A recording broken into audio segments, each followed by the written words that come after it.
Hi, and welcome to another episode of the Flame of Hope Show. Please remember to subscribe and hit the like button so you can be notified of all new episodes. You can find Snoopy Button on Facebook, and please give a thumbs up on Facebook. If you want to make a donation to the Flame of Hope, you can scan the PayPal QR code shown in this video, or go to www.theflameofhope.co and click Donate. Are you interested in being a guest on the show? You can email Snoopy at decktalk@aol.com. Decktalk is spelled D-E-C-T-A-L-K. You can also suggest topics for future shows. Do you have a business or product you'd like to promote? Advertising spots are available for $15. For details, email Snoopy. His email, once again, is decktalk, D-E-C-T-A-L-K, @AOL.com. And now, without further ado, here's your host, Snoopy Button. Thank you. That was Blake Roberts doing the opening. That saves me like 45 minutes each show. Every opening will be the same, so I had Blake Roberts record it, then I did the opening video to go with it. The dog, Sophie, was from New York. She belonged to a pastor who let me take a picture with her. I felt like using it for the opening of this show. Introductions are very important because it sets the tone for everything. First impressions make all the difference. Anyway, this show is to kick off the holiday season, and it is packed full of stuff. Let's start off with Santa. There is only one true Santa, and the rest are all brothers and cousins of Santa. They all look like Santa, and all of them are named Santa. So whenever you see Santa on TV, at the mall, and everywhere else, it's Santa. The original Santa is up at the North Pole, making toys and preparing for his trip around the world. He has to make sure no child is forgotten. One little girl made Santa smile by speaking to him first. Let's watch this interaction and see what impression she left.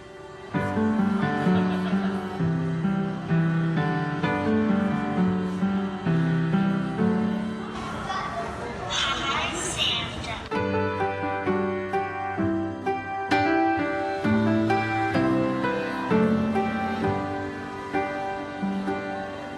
Merry Christmas. I would like dresses, please. Somewhere in the distance, drums are calling. Wow! I'll bet Santa will remember that for a long time. And it probably really made his day.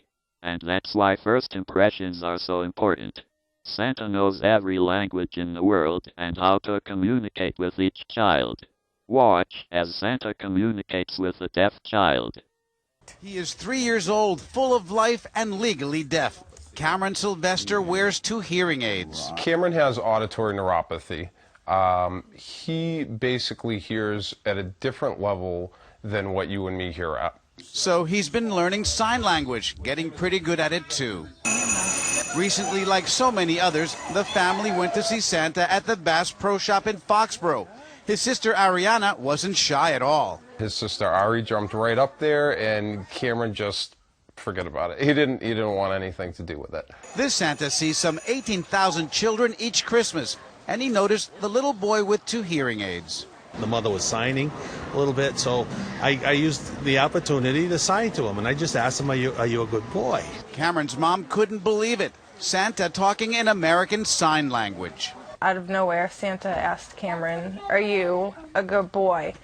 And that's not something you see very often when you go see Santa. And there's other sides, are you a good girl? All right? A good boy is baseball caps. I wanted to cry, actually. A lot of people don't know sign language.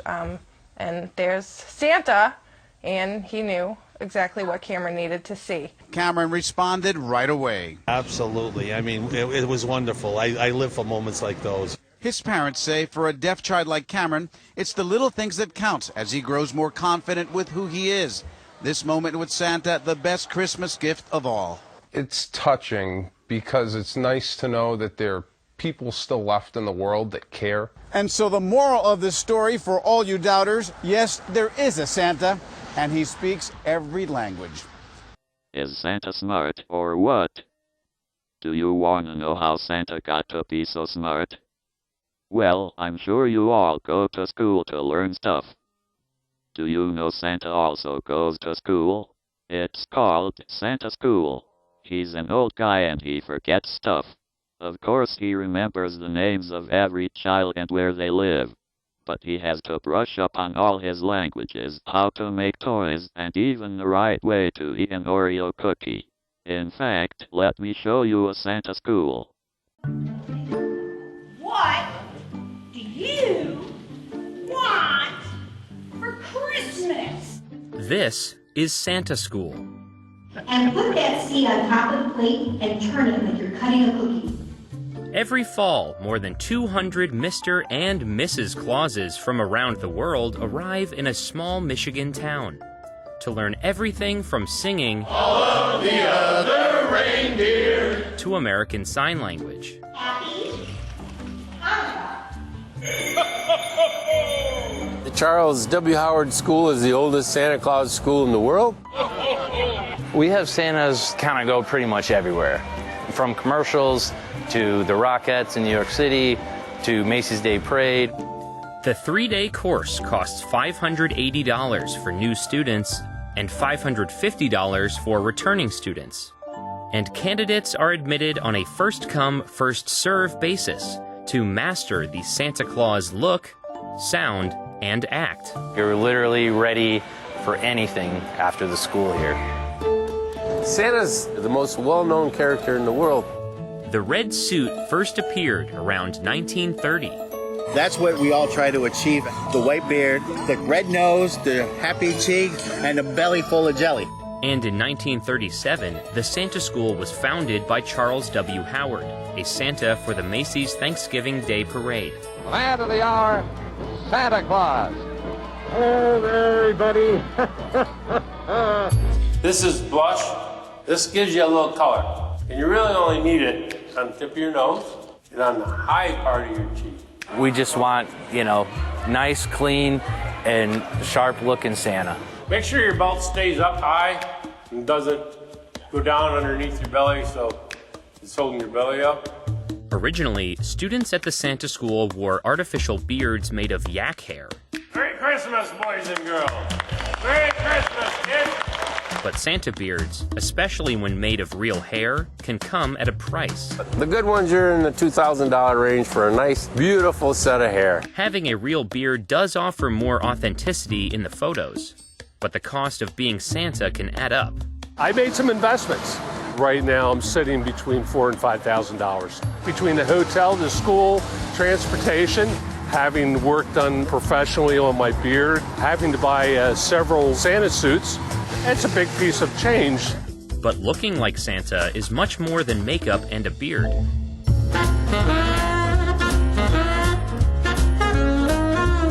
Dancing like Santa is also a skill, starting with the basics.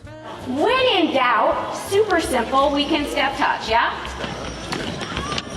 Students are taught dance moves specific to Santa, like going down the chimney and hanging tinsel on a tree. Tinsel on the tree! All I want us to do is turn on some music and let's do some stuff. Everybody keep your clothes on.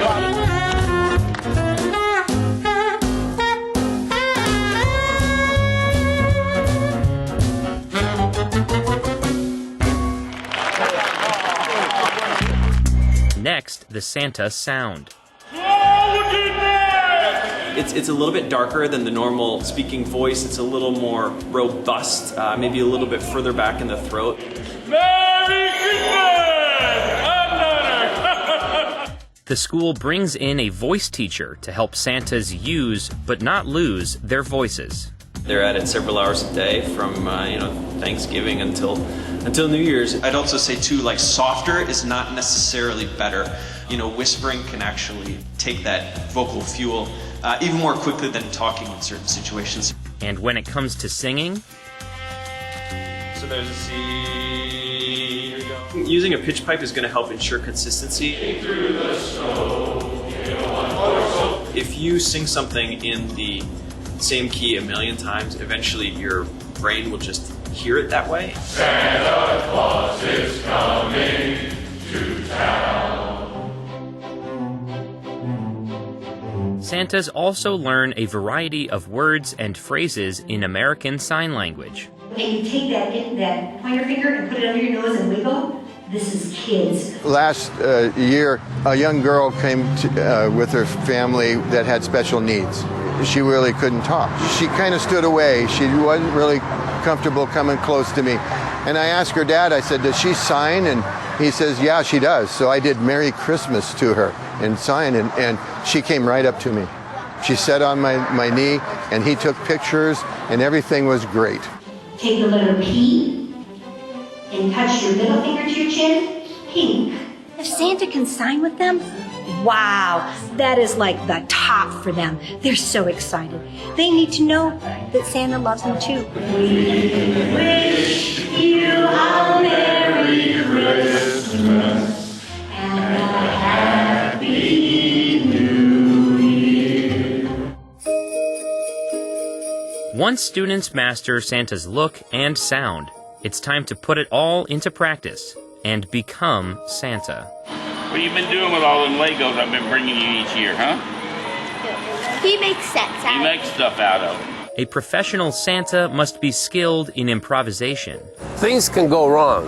Your hat can fall off, your mustache could fall off, your beard could get tugged on. Holy peppermint sticks, am I happy to see you guys! Every year, a local kindergarten class visits the Santa School, and students can observe how to answer kids' questions. Because you never know what the little ones are going to ask. How did you make that out? They kind of reproduce like puppies. We tell the kids and the teachers that this is a Santa cousin reunion. So that's what the little ones think. How the elf gets to go to Santa's pool? It was probably 822 years ago when the elves moved up there. Some of these guys, they get some good ideas and really build that confidence. Okay, this is the character I'm playing. These are the things that Santa says.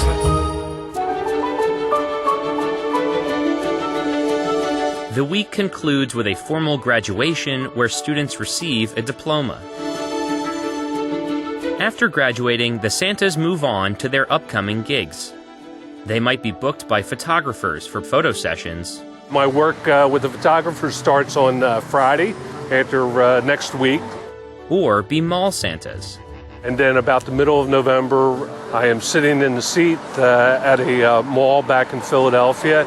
The average rate for a professional Santa is roughly $150 an hour in the United States, with mall Santas on the low end of that scale, averaging at $30 an hour. I do it because I just love it. I believe the kids need to have a little joy in their life, especially now. To me, it's just a great privilege. Again, it's a privilege to be Santa. It's not a job. Isn't that cool? He has to go back every year to learn more stuff. Now, I want to talk to your parents. So, can you go write Santa a letter and tell him what you want for Christmas? Okay, so what do you get a disabled child for Christmas? Well, first and foremost, stay away from toys that have small pieces. Kids like to put things in their mouth, or up their nose or other places, and could become a life-threatening situation. If a toy does have small pieces, make sure that child has adult supervision, and never leave that toy laying around. If a toy needs to be assembled, make sure it's fully and properly put together with no loose parts, before giving your child access to that toy.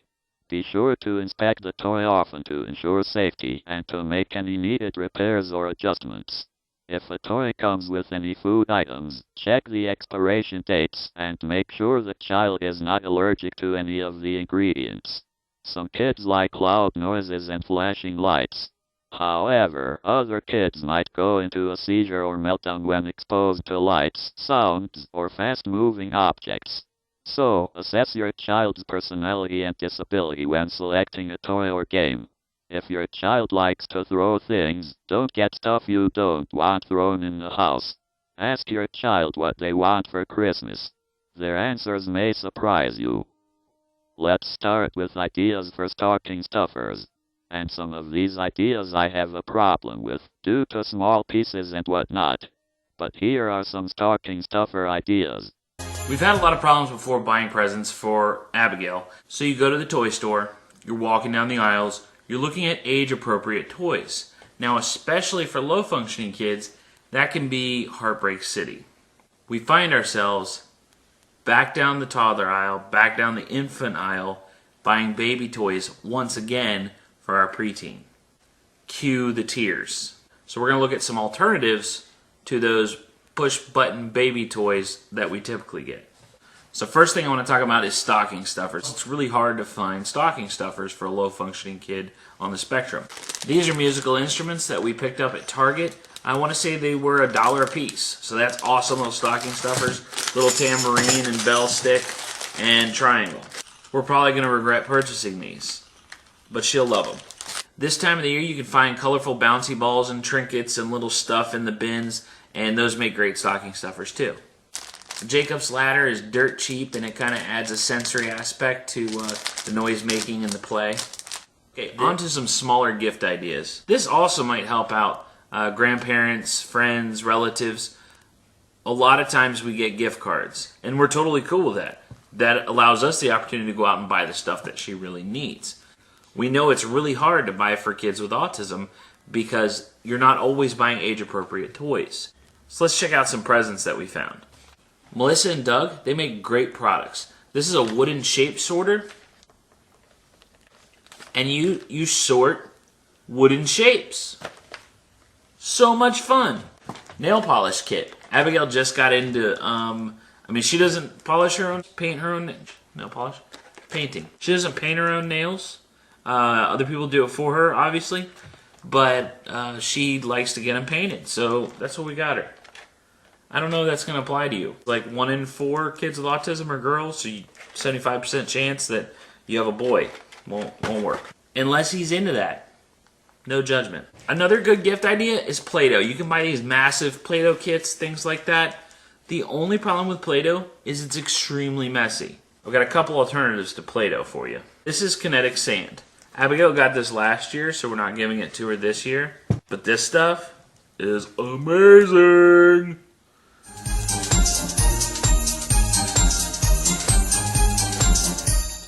You can also make this. Don't do it. It's a mess. You get the coloring all over your hands. Just buy it. Don't. And I'm all for do-it-yourself stuff, not the kinetic sand. This little package right here, these are water beads. And this is a lot of water beads. It's like 2,000 water beads. If you don't know what water beads are, they're these little bitty pellets. You put it into a container and you fill it full of water, and the beads expand and they have this awesome texture, and you can stick your hand in it and play around with it. They're really cool. Here's another mess-free idea. This is play foam, and you can shape it and sculpt it into whatever shapes you want, and it kind of bonds together so it doesn't go all over the place. It's squishy, squashy, shaping fun. Another Melissa and Doug item. This is a bead stringing kit. You can make necklaces or bracelets or whatever. The cool thing about it is it develops fine motor skills. It's fun to play with. It makes pretty things. They can be proud of what they created, and then they can give these as presents when they make a necklace or make a bracelet. We found this little gem. It's a Jelly Belly machine. So this one also will help her with motor skills because she has to turn the dial, insert a coin and turn the dial every time she wants to get Jelly Bellies. But we'll use it as edible reinforcers, maybe with toileting. When she actually voids in the toilet, she can go over to the Jelly Belly machine and get her candy out of it. If you want to get a bigger gift, look into trampolines. If you're in an apartment or you don't have a whole lot of space, you can always get an exercise trampoline. If you do have the room, like a backyard or a side yard anywhere, you can put one, get a full-size trampoline. I was told I have to talk about the Christmas tree behind me because this is not like our normal decor, the colored Christmas tree. What this is, if your child has an issue with touching the tree, they want to pull on the tree and rip ornaments off and stuff like that, our ABA therapist actually recommended getting a second tree just for Abigail. So this fine piece of work is Abigail's tree. She's allowed to touch this tree. Hopefully I was able to help you out with some gift ideas. I hope you have a fantastic holiday and a Merry Christmas. Okay, if any one of these ideas won't work for your child, then don't get it. Now, let's get into toys that can be modified and how to do it. Some toys have a simple on-off switch. However, this switch is so small that it's hard for children, let alone a child with a disability, to turn the toy on and off. So, you can use what is called a battery interrupter. A battery interrupter allows the toy to be left on, but the toy will only work if a switch is pressed. The following will show you how to install and use a battery interrupter.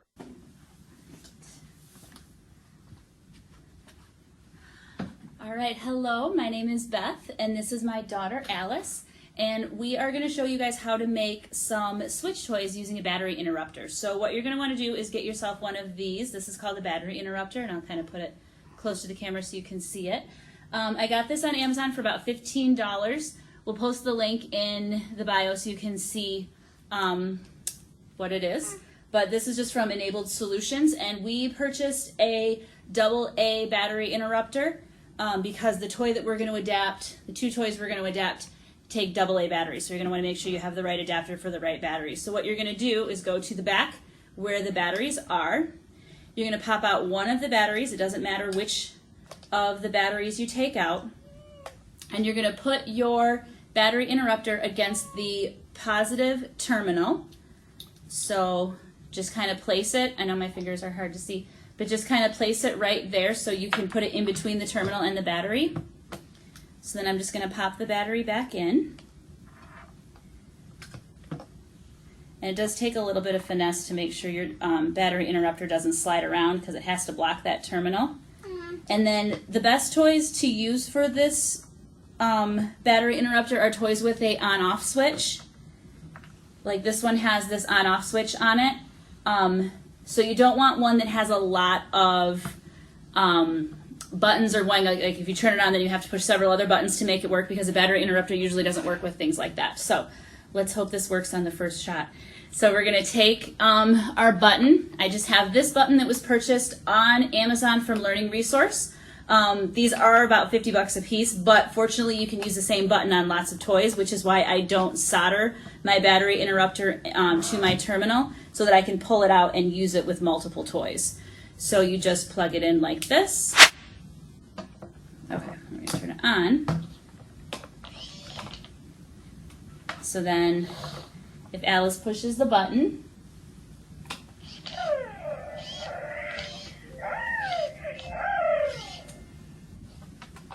so this is just a simple one that you can make from a toy that we already had. And then the other one, and then I just pop it right out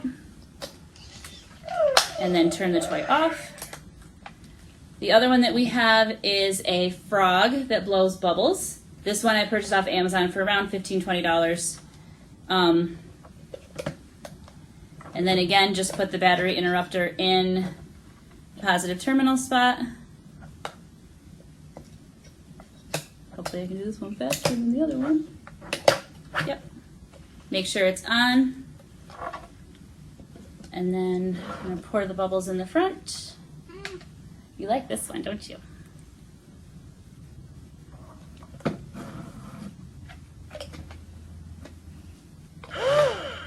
Go ahead and push the button, make them blow bubbles. There he goes. And that's how you make an adaptive toy with a battery interrupter. Thank you very much. And once you understand how to install and use a battery interrupter, you can use it on other toys that you can simply leave turned on. Here are a few more examples. Okay, so today I have 4 activities that you can switch adapt that are great for a variety of different ages. The first one is the Gearations toy. So you would put an interrupter into the device, hook it up, and when you push the button, you can make the activity go. So this is one activity that's really fun for the cause and effect visual aspect of it. And then some other activities that I have, they're great for cortical vision impairment as well. you would still have to switch adapt it, but so this one's a battery powered disco light. So you can turn off the lights and it helps with kids that have a difficult time seeing. This is something fun that they can look at in the dark. Another one is the same concept. It's fiber optic lamp. So same thing, you could turn it on with the switch connected to it. You could push to turn it off and on in the dark. And a fourth one is a good old battery powered fan. So this one's fun if you're going to Disney, you're going to different places, you can switch adapt it, hook it up, and the child can hit the switch on their own to make it run. And that's it. I think that's pretty cool. So now, what if you have a toy where after you turn it on, you then have to press, most often it's a tiny button to activate the toy? This modification is slightly harder. I have some kids that will walk you through the process. Hey guys, my name is Yesenia, this is my sister, Dana, and this is my uncle, David, and today we're going to be making some switch adapted toys.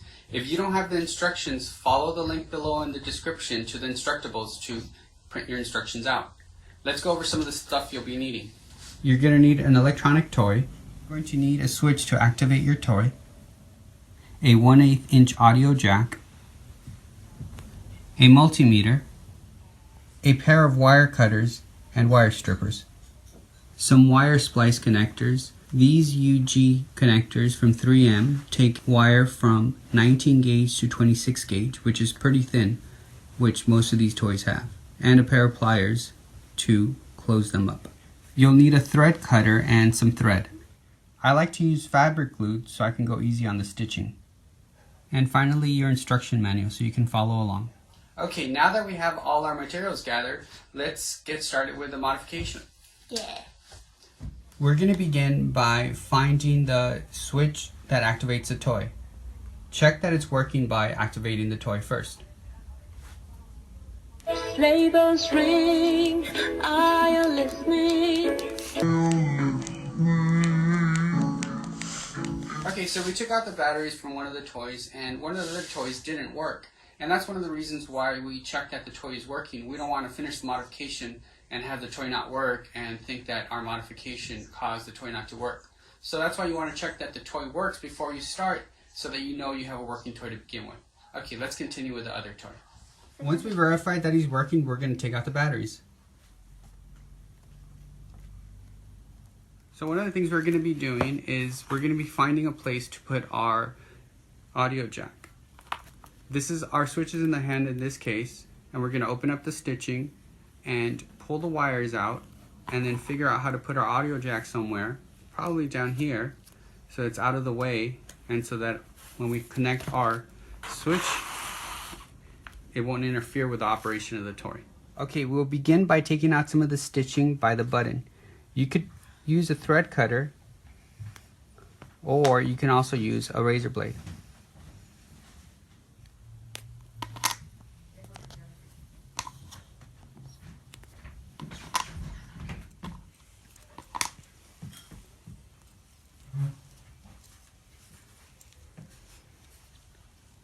Here are the two wires we're looking for. Pull those out. Now we have to look for a place for the audio jack. This looks like a good place right here. We'll have to try to fish it through the body out to over here.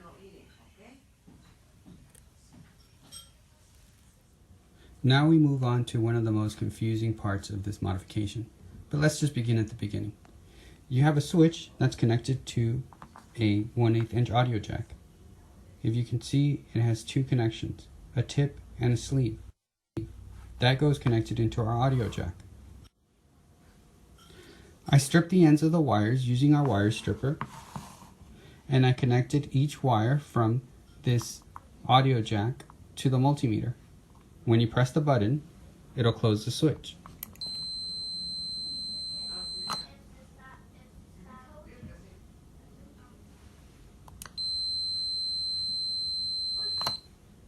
It gets confusing because not all audio jacks will have two wires. Some will have 3 wires.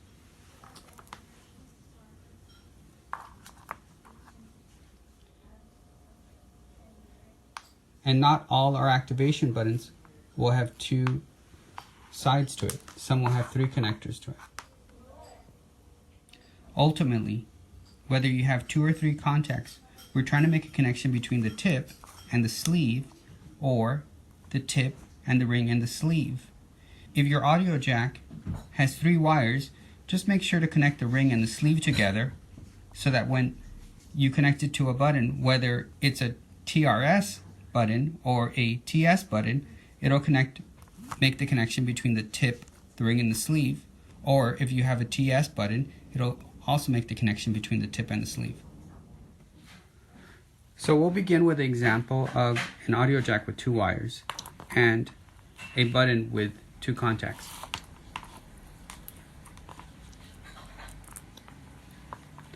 There's really nothing to check here other than that our button is actually working and our connector, audio jack connector, is actually working as well.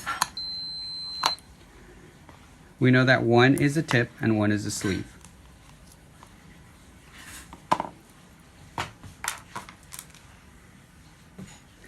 Here's an example of an audio jack that has 3 wires to it. One is going to be the tip, one is going to be the sleeve, and one is going to be the ring. We have to identify which is which. Begin by connecting one of the wire leads to one of the multimeter leads.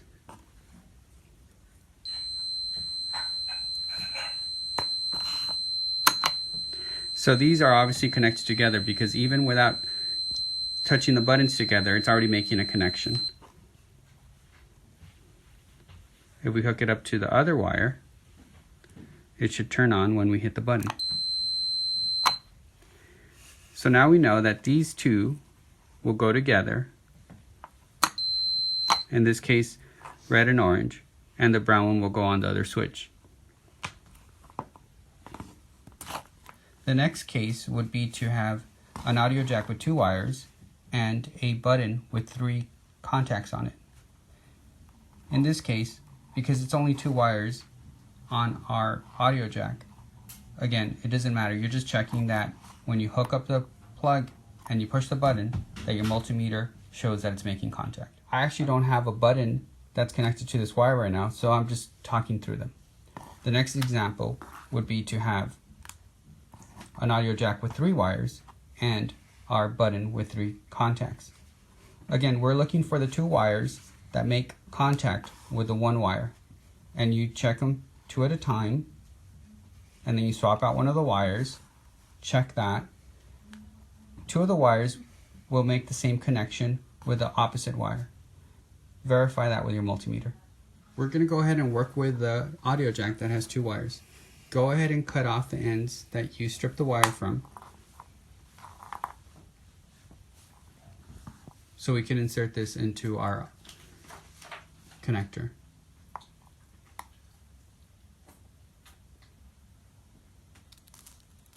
Jack. Because we're using an audio jack with only 2 wires, we only need 2 splice connectors. If we were using an audio jack with 3 wires, we'd use 3 splice connectors. We're going to go ahead and put the connectors on now. And they're a little bit hard to go on at first, but basically what you're doing is you're grabbing the connector, you're grabbing the wire, you're putting it through the connector slot there, and you're pressing it in place. And then once it's in place, you can actually verify that by looking underneath. And this wire right now, I heard it snap. So we're going to do the same though, but we're going to do it on the actual bear. So let's go ahead and put one of them in. And I'm pressing up with my forefinger and down with my thumbs to snap it into place. And there, it's in place, and you can verify through the clear backing. And I'll go ahead and put the other one in as well.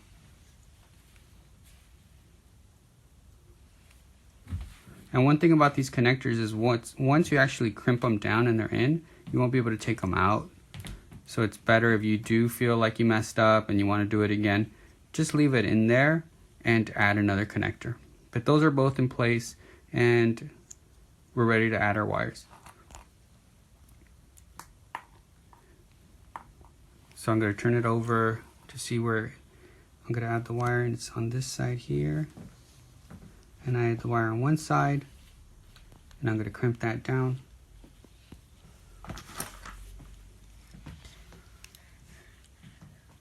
and you just press it. Make sure it's in before you crimp it down. And you begin to press it. And just make sure that when you're finished pressing it, that it's nice and flush. And you'll be able to verify that because the connector won't move anymore and the wire will not come out. After double checking this crimp, I noticed that it's not flush. So again, if you just want to make sure that it is flush, otherwise it might not make a good connection. I went ahead and pressed it again, and now we have a flush connection. So we're putting the other wire in the other connector now. Here, turn it over, make sure that it's fully inserted. You can verify that by looking underneath.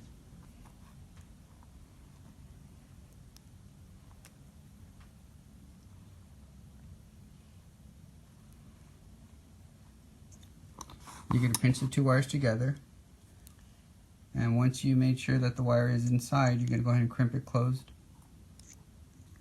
Like this? Mm-hmm. Okay, now that you have the wire inside, here, let me help you crimp it closed.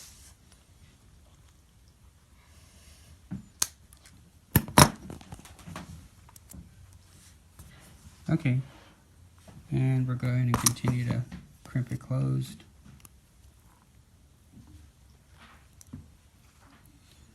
And once it's closed, we'll connect it back to our switch and make sure that the connection is okay before we close everything back up. Okay, so we're going to check that our connection is okay by connecting our button to our switch. And I've already replaced the batteries, and then we're trying to turn the Labels ring. Okay, that's good. Why don't you give it another press? Cool. So now we need to fish our wire back through the arm and onto the back here. I opened up a space here and we'll glue gun it about right here.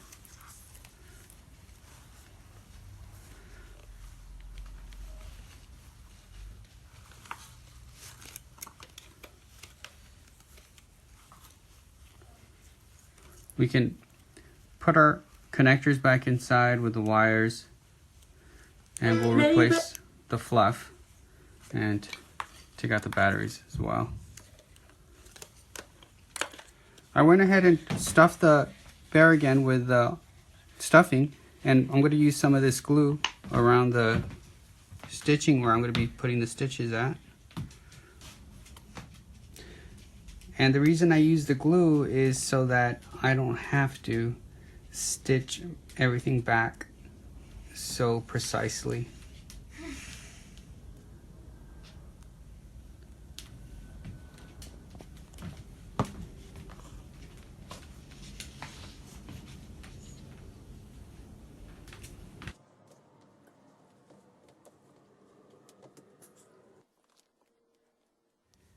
Now that we're all wrapped up with a hand, we'll go ahead and move on to the connector.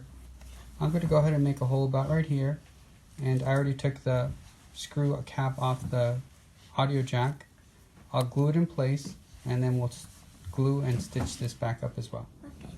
Okay, I went ahead and threaded the connector through. It's kind of hidden, but I think it'll be fine. And I'm going to go ahead and just glue gun it in place.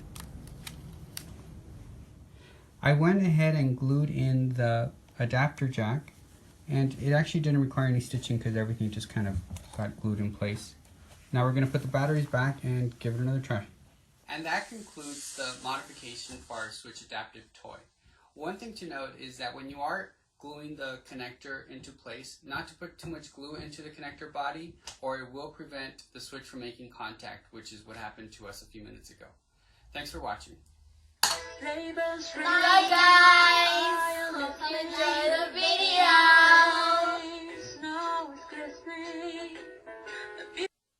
Now, as you get into toys that have more buttons, the modifications start to get more involved.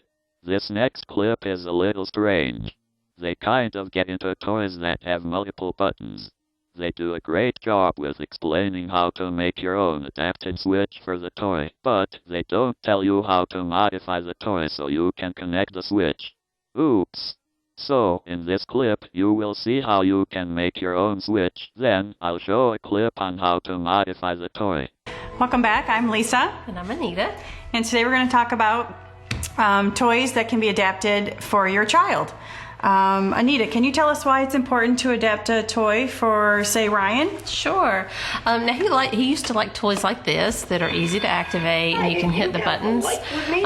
But he's very much a boy, and he loves cars. He loves playing with cars and Buzz Lightyear. The only problem is that he doesn't have the fine motor skills to be able to hit and push these buttons. So there is a way. There is a way that you can.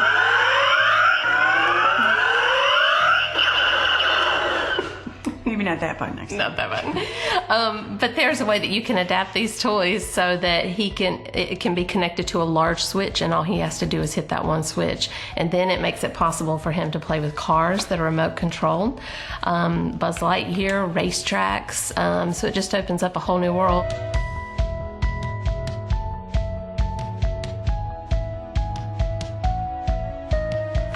Okay, I'm going to talk to you about switches. What you're going to need is a container to put it in. We just looked around the house and found that we had a little barrel of monkeys, dumped them out, and my brother was able to drill a hole and put them in there, put the button in there. So the other parts that you're going to need will be the button that you can order. You can order this on Amazon. He found it there and it's less than $6. That switch is called a UX Cell Arcade Game 52mm. You can order the color that you want to order. You'll also, the rest of the items that I'm going to show you, you'll be able to get at your local auto parts store. You will need 18, it comes in a pack as 18 to 22 gauge wire, so you'll need that. The connectors that you'll use with the wire, it's going to be color-coded red. That means that all the colors are based on the size of the wire that they fit. So you'll need the red connectors. This connector is a 1/4 inch insulated disconnect, and it looks like this. There are quite a few sets in there, and they connect together. So you'll have one end on your button, and the other end is going to be on the toy. And it comes with several sets, so you'd be able to do more than one. The next part that you're going to need is called a 1/4 inch female disconnect, and again that is red, and it looks like this. The last pack you'll need is called the butt connectors, and they look like this. This is what you use in connecting it within the toy. You will need a set of small screwdrivers. My husband happened to already have those here. That's going to help you open up the toy to be able to get to the battery. And the last thing that you'll need is a stripper, crimper, and wire cutter. Okay, to get started on making our button, you're first of all going to figure out what you want to put your button in. What do you want to attach it to? What's going to get it to the right height that you want? So we found that we had this little set of nested blocks. And actually there's going to be quite a few that we would be able to use if we wanted to. So I took that block and I cut a hole in the top. This is where the button is going to slip through. And then I also cut a little hole in the side so that the wires can come through. So now that we have our block ready, all we have to do is take the button that we ordered and turn it upside down, and this part just twists and you can pull it right out. So lay that to the side, and there's another part that has like a little plastic bolt that's on there, and you just unscrew that. And then that will slip right inside of your box, and even screws so you can screw it in. And then turn it over. You want it to get all the way down on there. Then if you turn it over, you'll be able to see where you need to screw this piece back on. And screw it with the flat side to the top, and just get it nice and snug.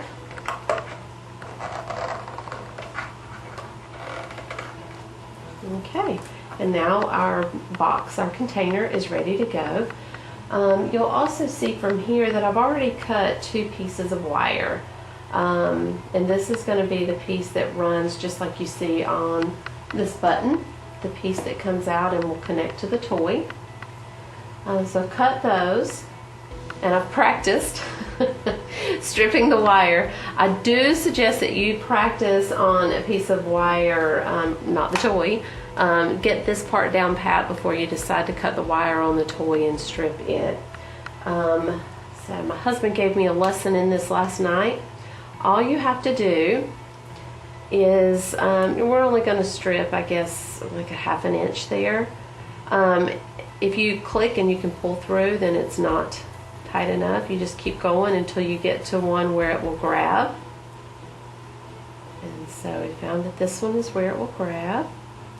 Squeeze tight. And then it just pulls right off.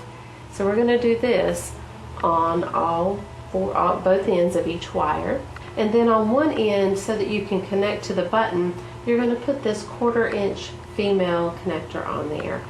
And all you have to do for that is you'll push that little wire into the connector, and then this button where we had the light that comes off, all you have to do is, you'll see there are 2 prongs there. You take each of those connectors that you have adapted and you're going to fit it right onto that prong. Now, I don't want to do it because it does not like to come back off once it goes on. So you'll just crimp that on, and that stays on both of those connectors there. So that's what that end, one end of each wire goes on there. So after we do that, now that we've got this completed, we can take and connect it inside of the toy, the button. And then we'll need to push the wire through that hole so that we can connect the other. Pull that wire through. If you look in there, you can see that's more of a flat line, if you can see. But in here, it just kind of loops around so that it can grab onto this and hold it. So we're going to grab the one that loops around. And again, making sure that's a flat one. I don't want that one. I want the one that loops around. I'm going to bend it over at the end. Push it in until it goes as far as it can. Alright, so now we have our button. All we need now is to adapt the toy so that this button can just plug right into the toy, and then the child will have something that they're going to be able to activate the toys with.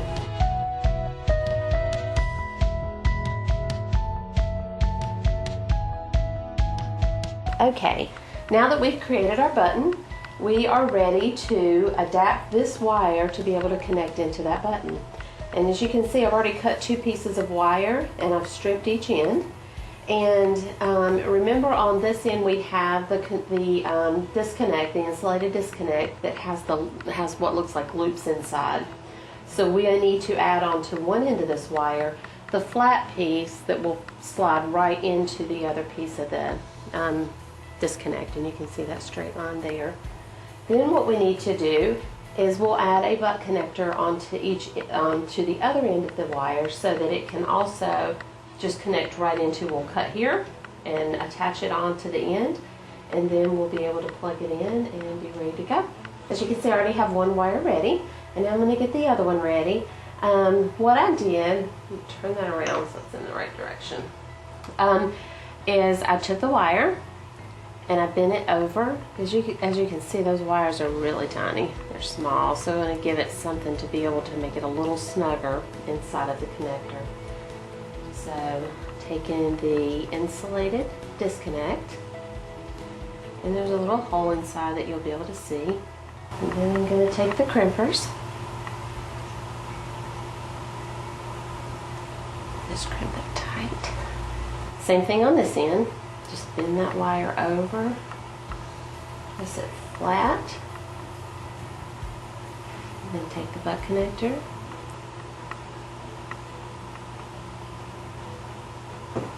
and crimp that also. So now, as you can see, it's going to be able to just connect right onto the other end of the connector. And now we're going to cut this wire and connect it to that wire. Alright, for our controller. As you can see, it has 2 wires that are joined basically all the way down. So I pulled those apart to take it about halfway through so that I would have some margin for error. So you're only going to cut one of those. You don't need to cut both. Makes me a little nervous. And I don't know if it matters, but it is not plugged into the racetrack. I'm thinking that's probably not a good idea to have it plugged in. So just that wire. And now we're going to have to strip each end of it. There we go. That one strips a lot easier. All right, so we have that piece ready.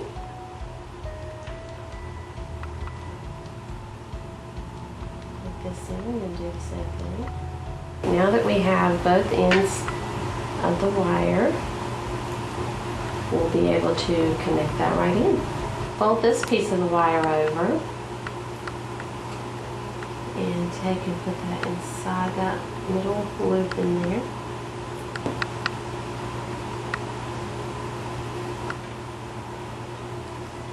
Alright, so we have one part of the controller ready. Now we need to just connect into this last piece. Alright. Now I'm nervous. Let's see if it works. We'll connect the two insulated disconnects. Alright, those are connected. Now we can plug our car in.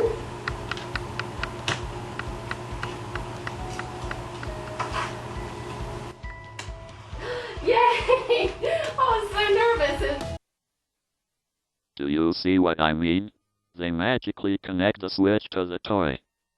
I personally wanted to know how to modify Buzz Lightyear. The only one I could find was ran by a remote control. So I'm hoping this will help those of you who want to modify a remote for a toy. Hi everybody, my name is Kendall Duncan. I am Replay for Kids social media coordinator and equipment manager, and today I'm going to be showing you how to properly adapt one of the toys in our directions library, the RC Buzz Lightyear. You might notice there are two other toys under the description of this toy when you go check it out, and that is because they all use the same remote, and the remote is the only thing you need to adapt with this toy. Now, provided you are using one of our volunteer at home toolkits, all of the tools we are using today are going to be included. Those will be the screw plate, the helping hand, our red pair of wire strippers, one of the red and blue Phillips head screwdrivers, diagonal cutters, our soldering iron and included stand, the bagged sponge. If it is not damp, please damp it beforehand, a vial or spool of solder, our file kit with assorted files, a hot glue gun currently being warmed off screen, much like our soldering iron, one jack, and one pre-cut speaker wire. Few things to note to start.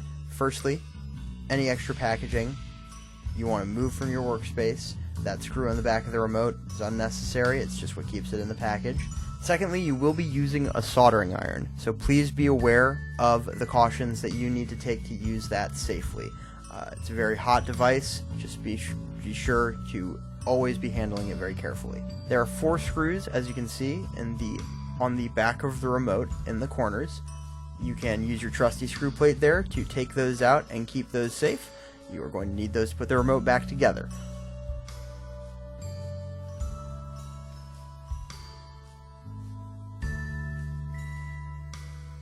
Once those screws have been removed, you can gently take off the front cover of the shell. The next step is going to involve these 3 screws that screw the board down to the bottom half of the shell. Same process, you can unscrew them and keep them in your screw plate.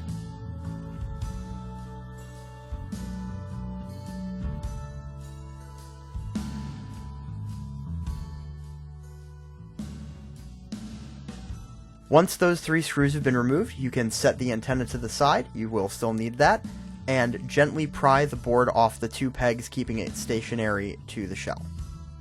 Now with the shell out of the way, I'm going to point out with my screwdriver the 2 posts we will be soldering our wires onto. And we're going to get a little bit of a better look here. Sometimes these nodes will have actual posts, as you can see here. Sometimes they do not. Now, taking our 2-foot pre-cut speaker wire, what we're going to do is we're going to split it down the middle into the separate wires we have. And taking our wire strippers, we're going to pry the insulation off.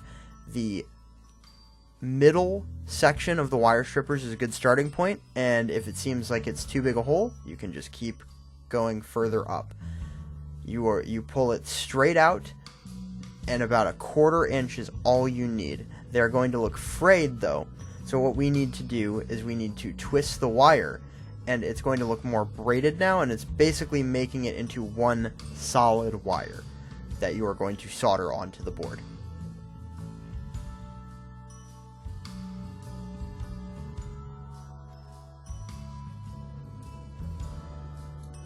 Before you start soldering, do ensure that your wires are touching or wrapped around those nodes to the best of your ability. A quick rundown on soldering. Soldering is basically hot glue for metal. You're going to have solder that you apply to your iron, and you are going to then apply the iron to the space you're working on. There will be smoke. That is normal. It is part of the process. For this board specifically, you are going to be soldering onto the post where our wire is attached. It might take multiple passes, as you can see I do here a little bit. Just gently apply your iron to your space and smear the solder around until it sticks, and then you can delegate from there whether you should take a second pass or not. Again, be cautious. It is an iron that is hot enough to melt tin, metal. Do be wary of adding too much solder. If you add too much, you will cause both of those posts to be connected at the board, which is not good. That means it will always be active. In this image, I had a light amount of solder on both ends, and I saw that I had a wire sticking out, so I cut it short, and then added slightly more to my space, as you can see here. Now, with that all wrapped up, the next step is we are going to make sure that we did our job correctly. You can put the batteries in the toy and in the remote, and we are going to put all of those back together.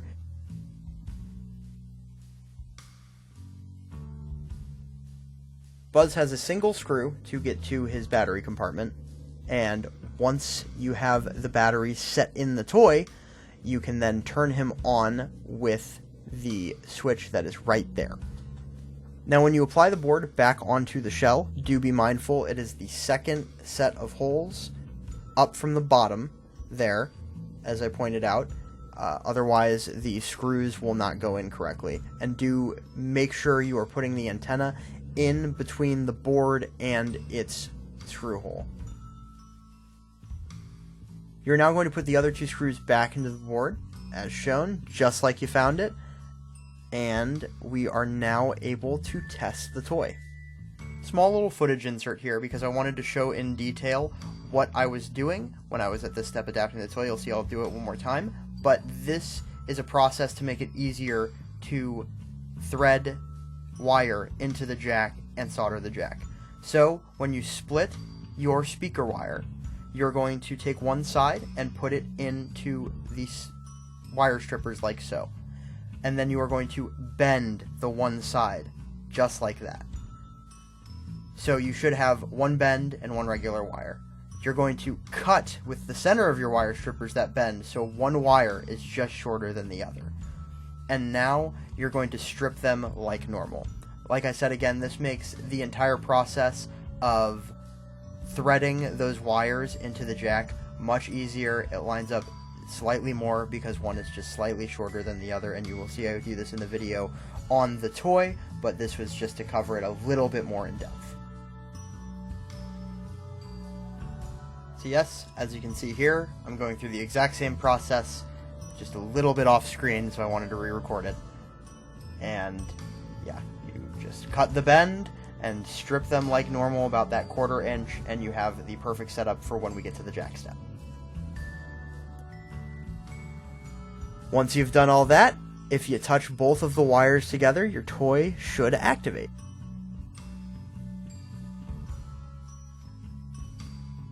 On to the next step. Line up your wire as straight as possible with where you soldered onto the board. That is where you're going to file a notch into the toy. Now I'm going to speed up through this process immensely. It takes a while to file the notch into the toy, approximately 5 to 10 minutes.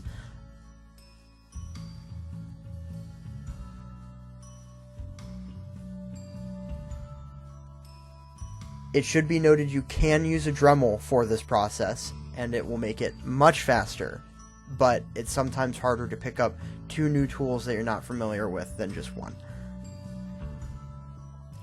Once the notch fits the entire wire, you know you will be ready to move on to your next step.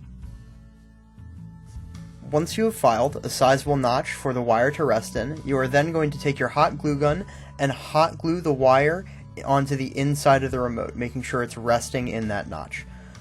From there, you can seal up your remote, and now we are ready to test the toy.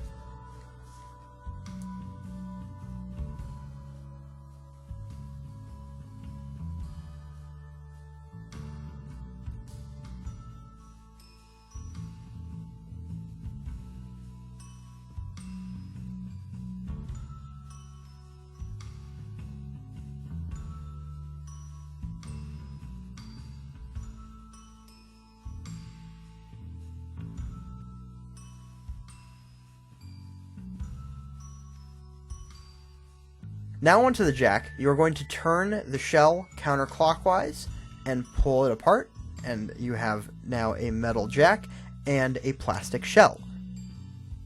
This next step is very important. You need to feed the wires through the shell, because if you solder your jack first, there is no way to get that shell back on over the solder work.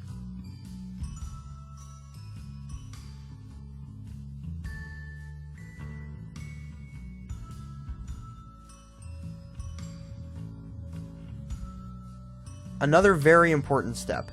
Some jacks are different.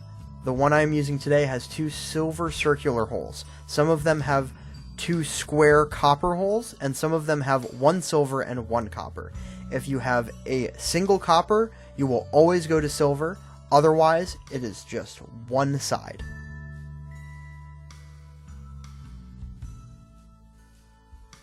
The longer wire you have will be going through the top port, depending on the jack we just talked about, and the shorter wire will be going through the back lower port. Always make sure to go in through the center of the jack and out, with the insulation as close to the hole as possible.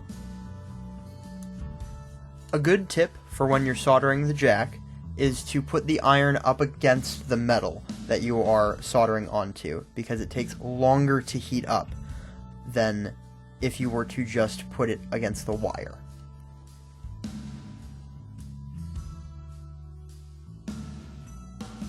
Just like before, you do not need a ton of solder, and you are going to be just covering up the entire port there with the wire.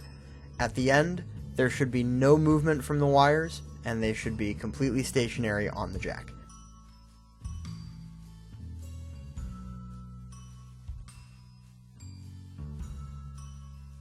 After soldering, it should look similar to this, and the extra wire can be cut straight off with diagonal cutters. Just make sure not to chop off the solder you just put on.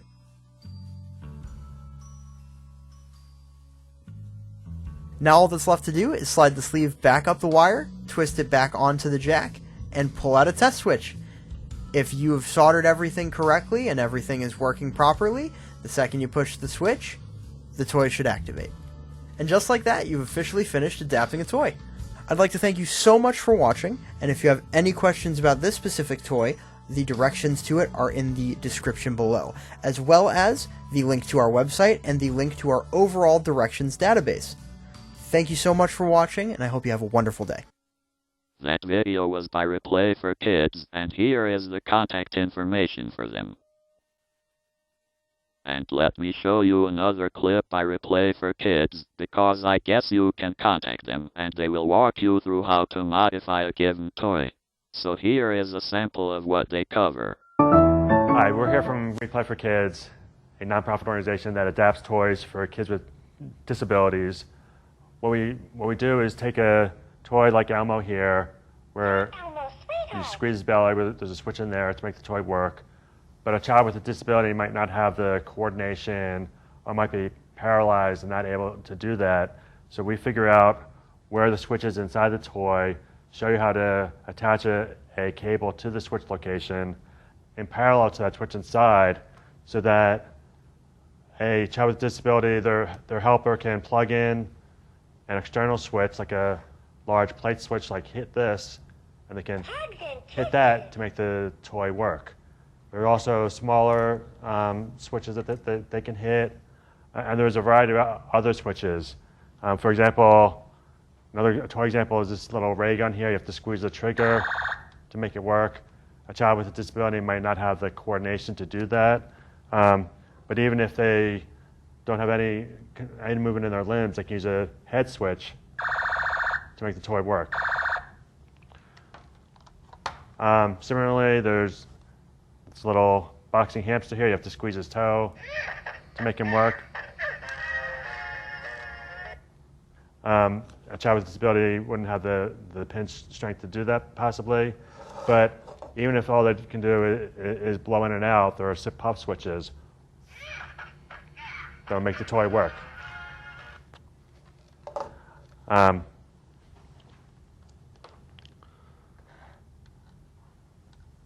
So one more example, we also make some switches for kids that don't have access to them.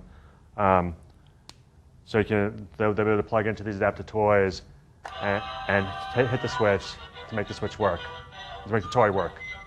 And once again, here is the contact information. Would you want to modify a Disney RC car? It seems easy because you modify the remote, not the car. And that one remote can control several different cars, so your child can choose which car to play with. Here's the clip on how to add switches to the remote. Hi everyone, this is Eric from Switched, and today we're going to be adapting an RC car.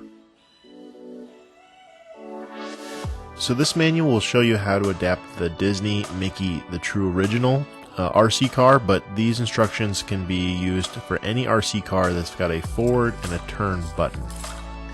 So we're only going to need to adapt the remote control. So you can set the car aside and turn the remote control over, and we need to remove the 4 screws on the back.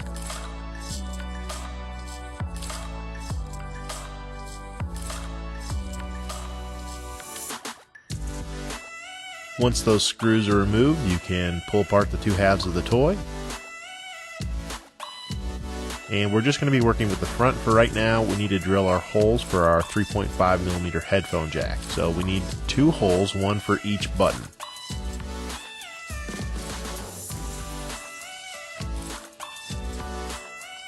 So grab your headphone jacks, and now we're going to fish them through the hole that we just drilled, and we're going to secure everything with a zip tie.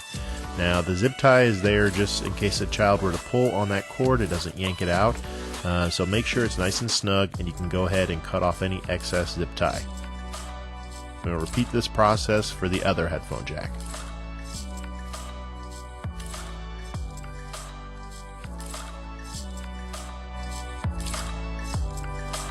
So here's what the circuit board looks like. I went ahead and drew some circles and arrows on there to show you exactly where you're going to solder. Now for the straight button, you're going to solder one wire to the blue circle and the other wire to the blue arrow. And for the turn button, you're going to solder one of your headphone jack wires to the red circle and the other wire to the red arrow. An important thing to note here is on the arrows, you only want to solder or put your wire or the solder on the outside ring. If you get any solder or wire on the inside rings, or if it crosses over at all, the toy will constantly go forward or spin around. So you got to make sure you're just getting your wire and your solder on that outside ring.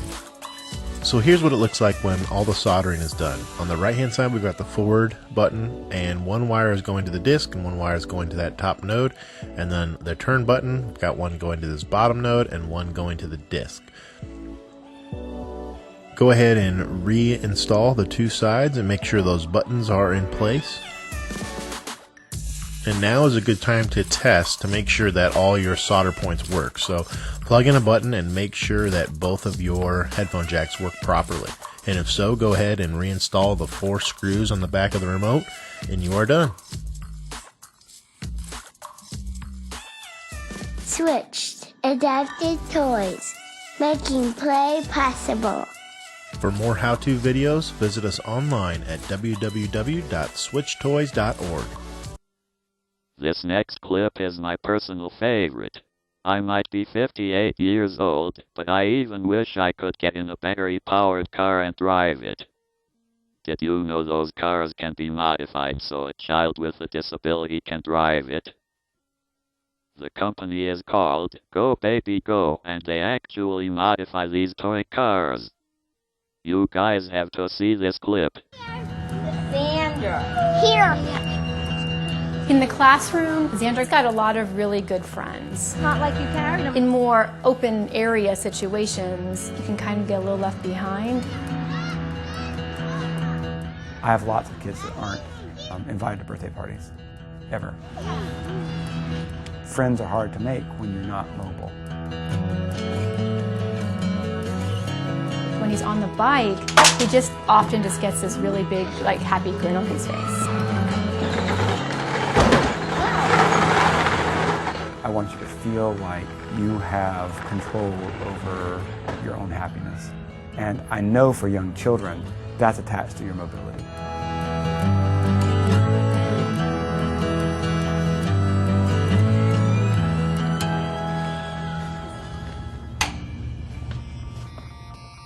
Here we are. We keep a variety of cars so that we can mix and match parts.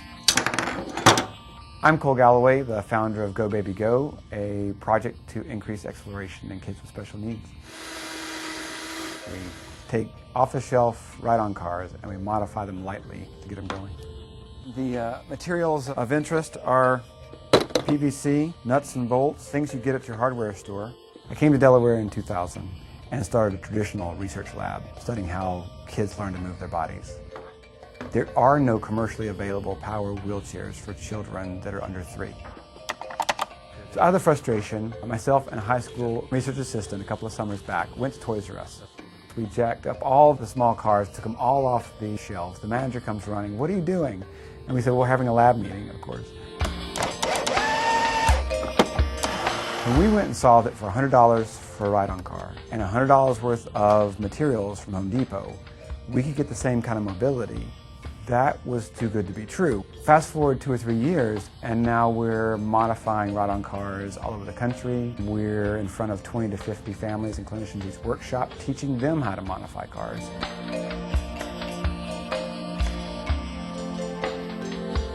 We provide very basic YouTube videos that parents and clinicians can view.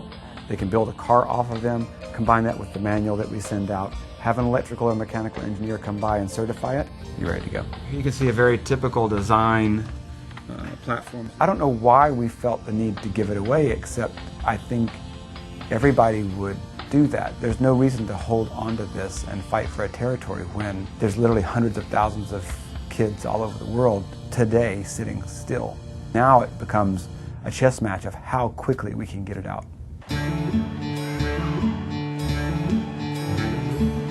We'll bring children in from the community into the Early Learning Center gym. Plop everybody down in a car, invite our toddler and preschool friends to just play. The adults back off, and you get a whirlwind of socialization and mobility. So Sarah doesn't have a reason to keep her head up. Well, when she drives her ride-on car, she has a reason. That's the accelerators behind her head. You sit up tall with your head, right there, you go. Xander has the big 4x4. By making it a simple switch that you can have to stand up to make it go, it requires him to have to get stronger in his legs, stronger bones, and that'll get him ready to throw those crutches away.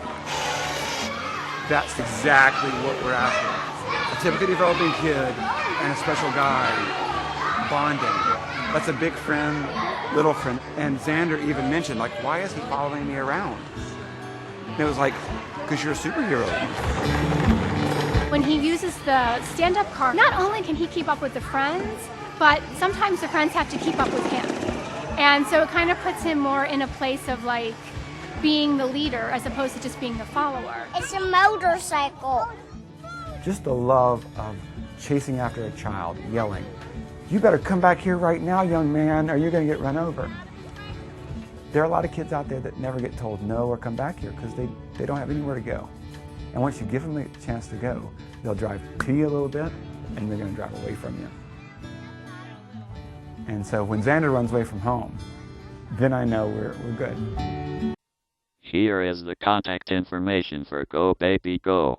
I quickly tried to contact them before finalizing this show because I don't know if you get the car from them or if they just provide instructions for modifying your own car. But either way, I think having a modified toy car would make any kid light up. Christmas is a time for giving.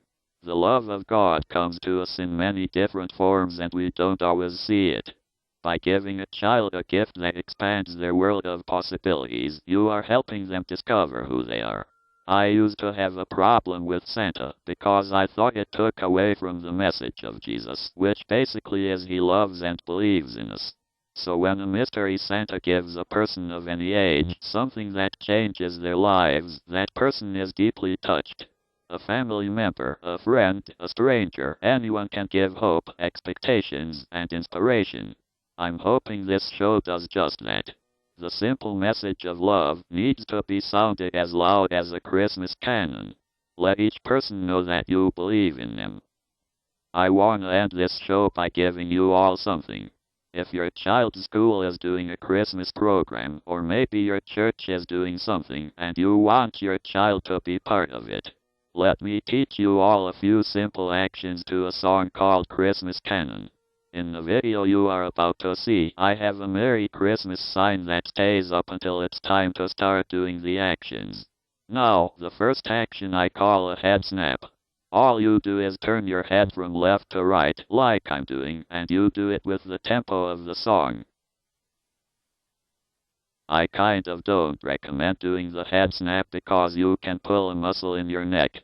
So, rather than doing the head snap, you can turn your head slower and still be in time with the music. If your child can't move their head, maybe they can sway from left to right. If they can't do that, maybe they can put their hands in the air.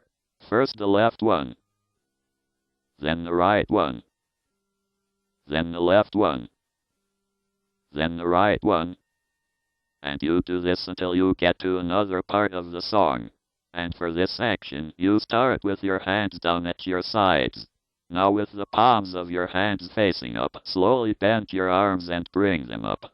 And hold them as if you're waiting to be given something. And in the song, you will hear the words, "This dream." When you hear the words, "This dream," make a fist with both hands and hold them up.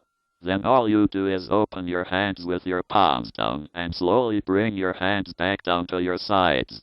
This action repeats several times. So once again, with your palms up, slowly bend your arms and hold them as if you are waiting to get something. Then, "This dream." Hold your two fists up in the air like no one's gonna take your dream away. Then open your hands with your palms down and slowly bring your hands back down to your sides. Very good. This action repeats about 4 or 5 times. If this is too hard for your child, I have an alternative. Start with your hands down, slowly bring your hands up, and fold your arms. Keep them for a few seconds, then when you hear the words, "Each child still knows," unfold your arms, and bring your hands back down to your sides.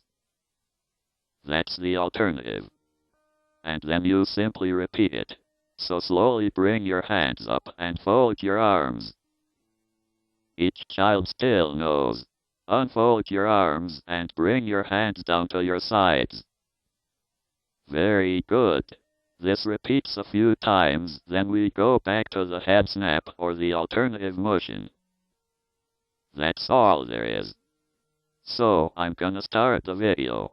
Wait until you see me again before you all start doing the actions. And have a Merry Christmas.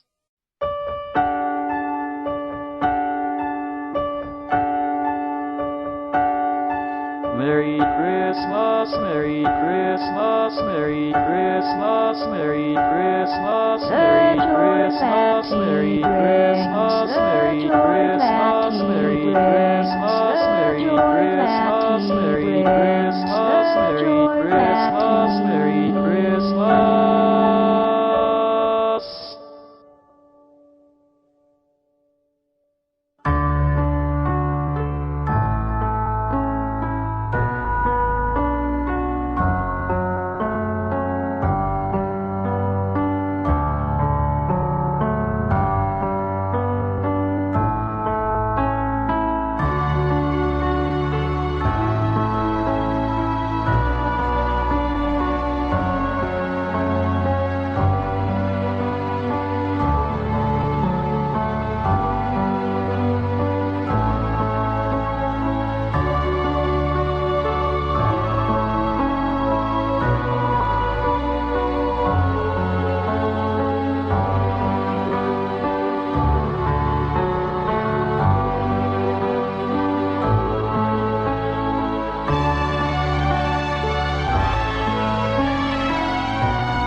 This night we pray our lights will show this dream he had.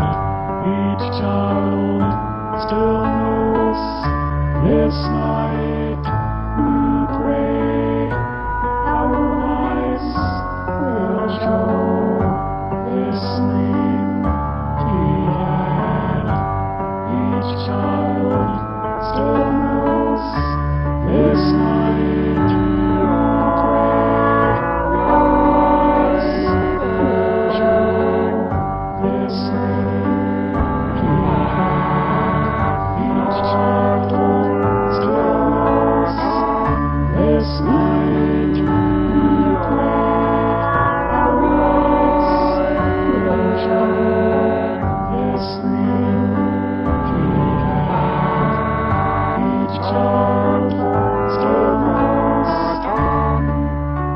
On this night, on this night, on this Merry Christmas night, on this night, on this night, on this Merry Christmas night, on this night, on this night, on this Merry Christmas night, on this night, on this night, on this Merry Christmas night, on this night, on this night, on this Merry Christmas night, on this night, on this night, on this Merry Christmas night, on this night, on this night, on this Merry Christmas night, on this night, on this night, on this Merry Christmas night.